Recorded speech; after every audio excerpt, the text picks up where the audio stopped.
শিশু শ্রমিক এই কথাটা শুনলেই কতটা মনে কষ্ট হয়, তাই না? আমার তো খুবই কষ্ট হয়, কারণ যেই বয়সে বাচ্চাদের পড়াশোনা করার কথা সেই বয়সে তারা সংসারের দায়িত্ব নিজের কাঁধে তুলে নিয়ে ওই ছোট ছোট হাতগুলোর ওপর কতই না কষ্ট পড়ে। আর সেরকমই কিন্তু একটা খুবই ভালো প্যান্ডেল করেছিল এইবারে আমাদের চন্দননগরের পাশে চুঁচুড়াতে।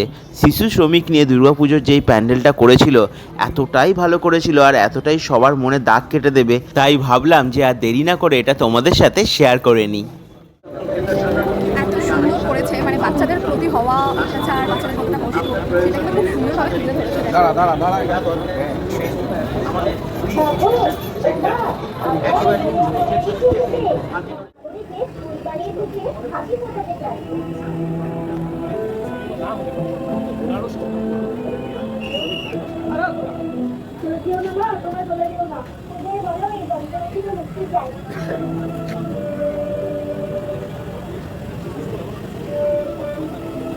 বাবু একটু দাঁড়াও,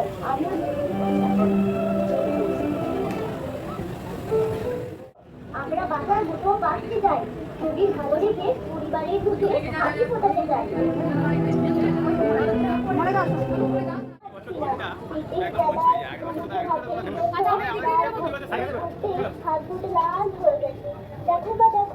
পুরো প্যান্ডেলটা তো দেখলে, কেমন লাগলো সেটা অবশ্যই কমেন্ট বক্সে জানাবে। আর সামনে যদি দেখো কোনো শিশু শ্রমিক কাজ করছে, পারলে তাদেরকে কিন্তু অবশ্যই আটকানোর চেষ্টা করো এবং কিছু সাহায্যের চেষ্টা করো। আজকের ভিডিওটা এইখানেই, আবার দেখা হবে পরের পার্টে। টাটা।